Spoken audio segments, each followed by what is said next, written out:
नमस्कार दोस्तों, आप सबों का मेरे चैनल जय श्री राम पर स्वागत है।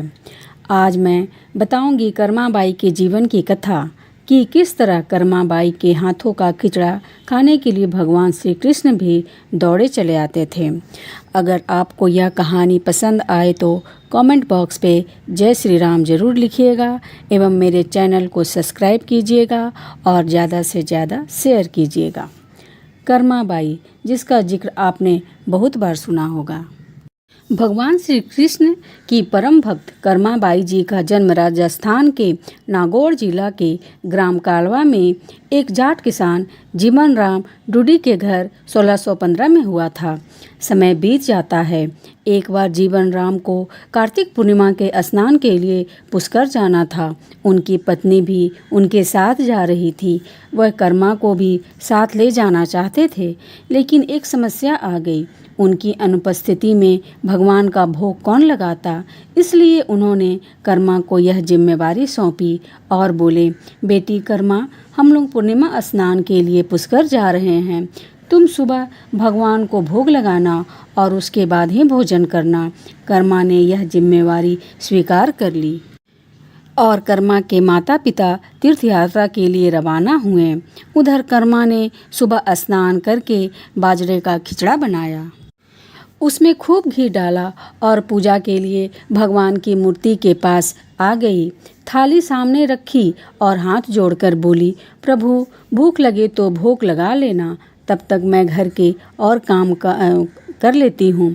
इसके बाद वह काम में जुट गई। बीच बीच में वह थाली देखने आती, लेकिन भगवान ने खिचड़ा नहीं खाया। थाली वैसी ही रखी हुई थी जैसे कुछ देर पहले वह छोड़ के गई थी। काफ़ी देर होने के बाद भी जब भगवान ने भोग नहीं लगाया तो उसे चिंता हुई। उसने सोचा, क्या खिचड़े में घी की कमी रह गई है?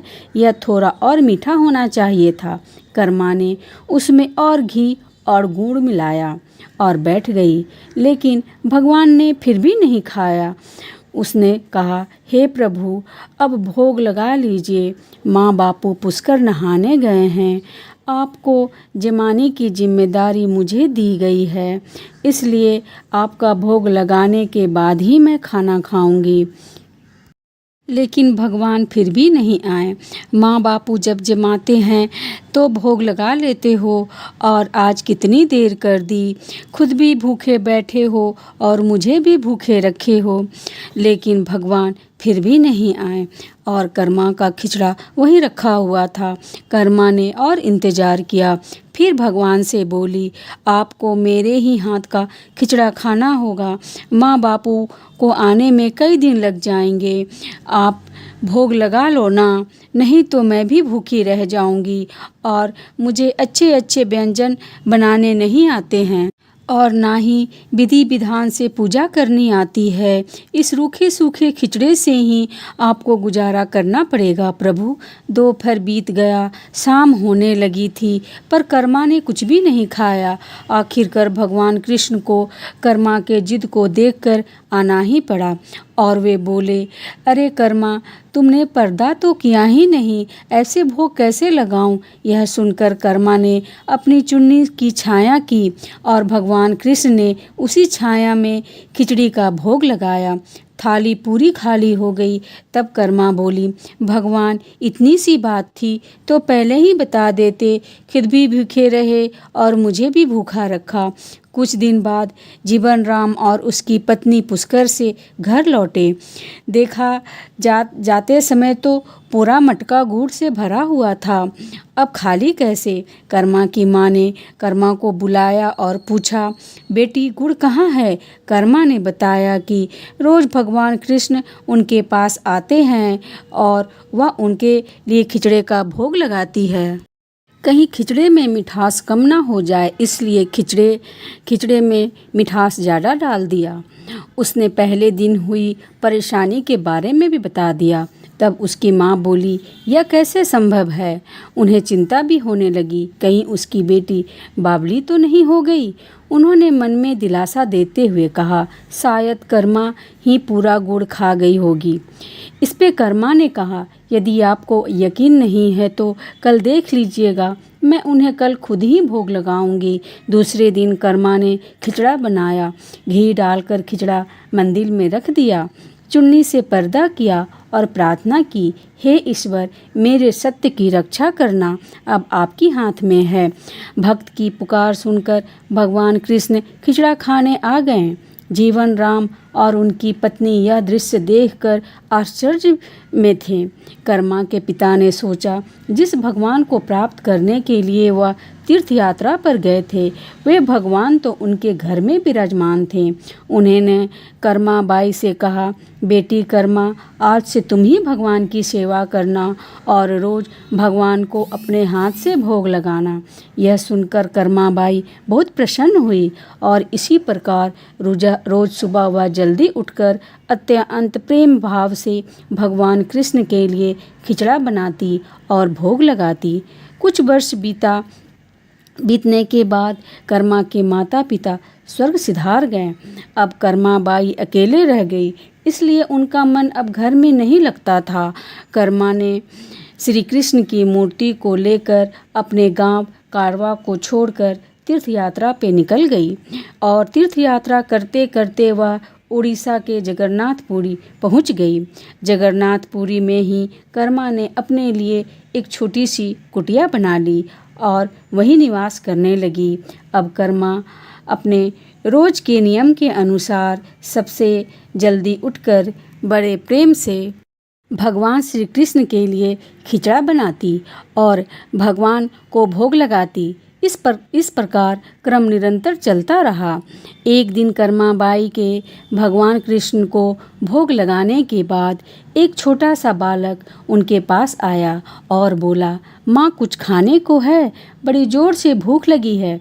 तब कर्मा ने कहा, हाँ बेटा, मैंने अभी अभी खिचड़ा बनाया है, आ इधर आके बैठ, मैं तुम्हें भी खाने को लाती हूँ। यह कहकर कर्मा ने बड़े प्यार से खिचड़ा परोसा और बालक को बहुत ही प्यार से खिचड़ा खिलाया। उस बालक के रूप में स्वयं भगवान जगन्नाथ कर्मा के हाथ से खिचड़ा खाने साक्षात पधारे।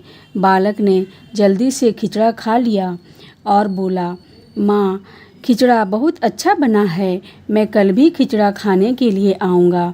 तब कर्मा बाई बोली, बेटा कल क्यों, मैं तो तेरे लिए रोज़ खिचड़ी बनाया करूँगी, तू रोज़ खिचड़ा खाने आ जाया करना। तब भगवान जगन्नाथ जी बोले, ठीक है, मैं रोज़ खिचड़ा खाने आ जाया करूँगा। यह कहकर बालक चला गया। अगले दिन रोज़ सुबह सवेरे बालक कर्मा बाई के पास खिचड़ा खाने आ जाया करता। यह क्रम चलता रहा। एक दिन कर्मा बाई के कुटिया के सामने एक साधु आए और उनसे बात करने के बाद साधु बाबा को पता चला कि वह रोज़ बिना स्नान किए ही वह भगवान श्री कृष्ण के लिए खिचड़ा बनाती है और भोग भी लगाती है। तब साधु ने कर्मा बाई से कहा, बेटी बिना स्नान किए भगवान को भोग लगाने से पाप पड़ता है, तुम सुबह स्नान करके विधि विधान से भोग लगाया करो। भोली भाली कर्मा बाई ने साधु की बात मान ली। अगले दिन वह जल्दी उठकर स्नान करके पूरे विधि विधान से खिचड़ा बनाने लगी। ये सब करने में कर्मा बाई को काफ़ी देर लग जाता है, लेकिन वह बालक रोज़ अपने समय से आता और कहता है, माँ मुझे बहुत ज़ोरों से भूख लगी है, मुझे जल्दी खिचड़ा दे माँ।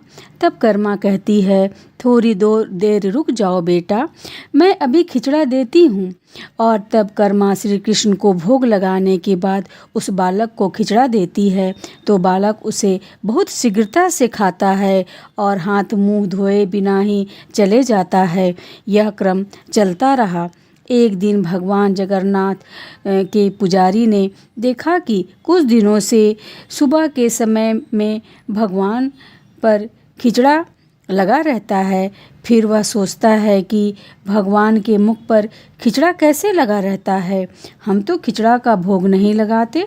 कुछ दिन लगातार भगवान के मुंह पर खिचड़ा लगा देखकर पुजारी इसको भगवान की लीला समझता है और समझ जाते हैं कि भगवान रोज कहीं से खिचड़ा खाकर आते हैं।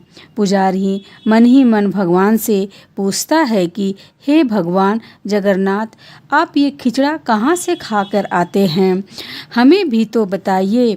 उसी रात भगवान जगन्नाथ पुजारी के सपने में आते हैं और उससे कहते हैं, मेरी एक भक्त है कर्माबाई जो जगन्नाथपुर में ही रहती है और वह बहुत सुबह उठकर हमारे लिए बाजरे का खिचड़ा बनाती है और बहुत ही प्रेम से मुझे भोग लगाती है। उसके हाथ का खिचड़ा मुझे बहुत पसंद है और रोज़ मैं सुबह जल्दी जल्दी कर्माबाई के यहाँ खिचड़ा खाने जाता हूँ।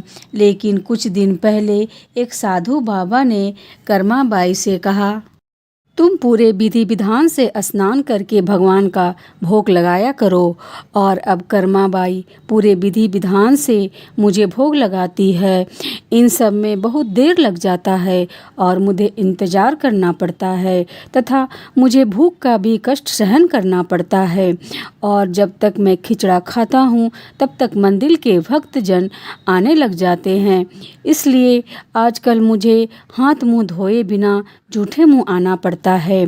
पुजारी जगन्नाथ जी से यह सब बात जानकर अगले दिन से उस साधु की खोज करवाता है और पुजारी साधु को पूरी बात बतलाता है और साधु यह सब बात सुनकर घबरा जाता है और कर्माबाई के पास जाता है और कहता है कि बेटी, तुम पहले की तरह जल्दी उठकर भगवान के लिए खिचड़ा बना दिया करो। तुम्हें कोई विधि विधान करने की ज़रूरत नहीं है। अब पहले की तरह रोज़ सुबह उठकर भगवान श्री कृष्ण के लिए खिचड़ा बनाती एवं भोग लगाती और उस बालक को भी बहुत प्यार से खिचड़ा खिलाती रही। यह क्रम कई वर्षों तक चलता रहा। एक दिन कर्माबाई संसार चक्र को छोड़कर प्रभु के धाम चली गई। उस दिन भगवान जगन्नाथपुरी के मंदिर में उनके आँखों से आंसू निकल रहे थे। लेकिन यह देखकर जगन्नाथपुरी के सारे पंडित एवं राजा वहां उपस्थित होकर भगवान से विनती करने लगे कि हे भगवान, हमसे कोई गलती हो गया है क्या कि जगत के पालनहार के आंखों से आंसू निकल रहे हैं। उसी रात भगवान जगन्नाथ पुजारी के सपनों में आते हैं और कहते हैं, आज माँ कर्माबाई संसार से विदा हो गई और मुझ में विलीन हो गई है। अब मुझे सवेरे सवेरे बाजरे का खिचड़ा कौन खिलाएगा। अगले दिन सभी पुजारियों एवं राजा ने आपस में राय ली और यह आदेश जारी किया कि आज से भगवान श्री जगन्नाथ जी को कर्माबाई जी के नाम से के खिचड़े का भोग लगाया जाएगा, जिससे कभी भी भगवान को माँ कर्माबाई की कमी महसूस नहीं होगी। आज भी भगवान जगन्नाथ जी को 56 भोग का भोग लगाने से पहले बाजरे का खिचड़े का भोग लगाया जाता है। जय श्री राम।